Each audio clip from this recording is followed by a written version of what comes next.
सुनो, दोबारा गर्म की हुई चाय और समझौता किया हुआ रिश्ता दोनों में पहले जैसी मिठास नहीं रह जाती। 2.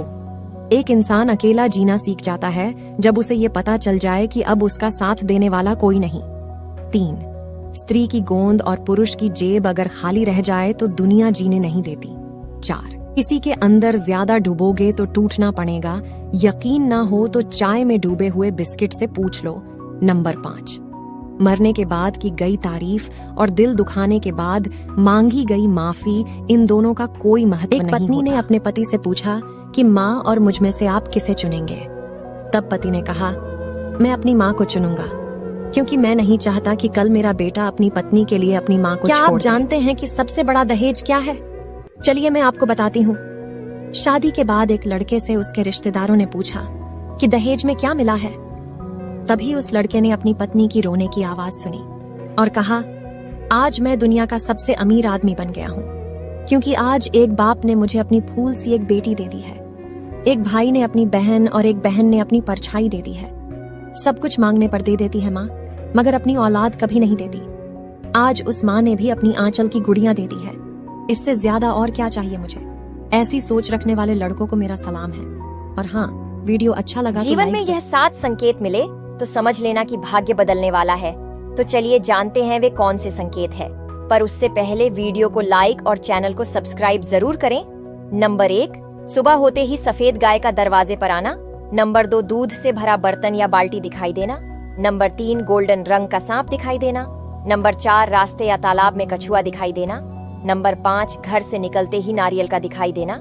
नंबर 6, घर की दीवार पर मोर का बैठना। नंबर 7, 3 से 5 बजे सुबह अपने आप आंख खुलना। और माँ लक्ष्मी की पूजा करना। हे भगवान, उसकी रातों रात किस्मत पलट जाए जो कमेंट में हर हर महादेव लिखते। एक और कहानी है, सुनोगे? नहीं। एक बार सच और झूठ कहीं जा रहे थे। झूठ बोला चल नहा कर आते। दोनों नहाने कुएं में उतरे। जैसे ही सच ने डुबकी लगाई, झूठ सच के सारे कपड़े लेकर भाग गया। और तब से झूठ पूरी दुनिया में सच के कपड़े पहनकर घूमता है। जेब खाली रहने के 5 कारण। नंबर 1, अपने हिस्से का प्रसाद दूसरे को देना। नंबर 2, पर्स में फालतू के पुराने बिल रखना। नंबर 3, झूठे हाथ सिर पर फेरना। नंबर 4, खाना खाने के बाद थाली में ही हाथ धोना। नंबर 5, सूर्यास्त के बाद पैसों का मिट्टी का मटका और परिवार की कीमत सिर्फ बनाने वाले को पता होती है, तोड़ने वाले को नहीं। रोज लड़ो और चाहे खूब झगड़ा करो, लेकिन परिवार से अलग होने की कभी मत सोचो, क्योंकि उन पत्तों की कोई कदर नहीं होती जो पेड़ से अलग होकर गिर जाते हैं। जिंदगी में कोई रोकने टोकने वाला है तो उसका एहसान मानिए, क्योंकि जिन बागों में माली नहीं होते वह बाग जल्दी ही उजड़ जाते हैं। झाड़ू में जब तक बंधन होता है तब तक वो कचरे को साफ करती है। बंधन खुल जाने पर झाड़ू खुद ही कचरा बन जाती है।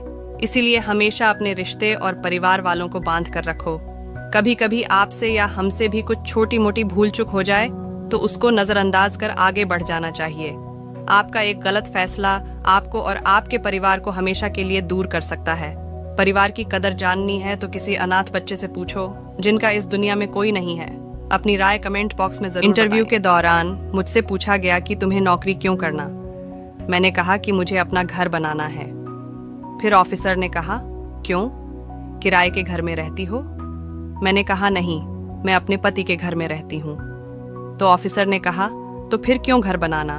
तो मैंने कहा कि मैं जब भी कोई गलती के खिलाफ आवाज उठाती हूँ तो मुझे बार बार ये धमकी मिलती है कि मेरे घर से निकल जाओ अपने माँ बाप के पास। और माँ बाप से यही जवाब मिलता है कि बेटा कि तुम्हारा घर नहीं है, तुम्हारा घर ससुराल है, तुम्हें जैसे भी रहना है वही रहना है। मैं आज तक समझ नहीं पाई साहब कि मेरा घर कौन सा है, मेरा ठिकाना कहाँ है। बस मैं यही चाहती हूँ कि मैं अपने पैरों पर खड़ी हो सकूं और मैं अपना खुद का एक मकान बना सकूं।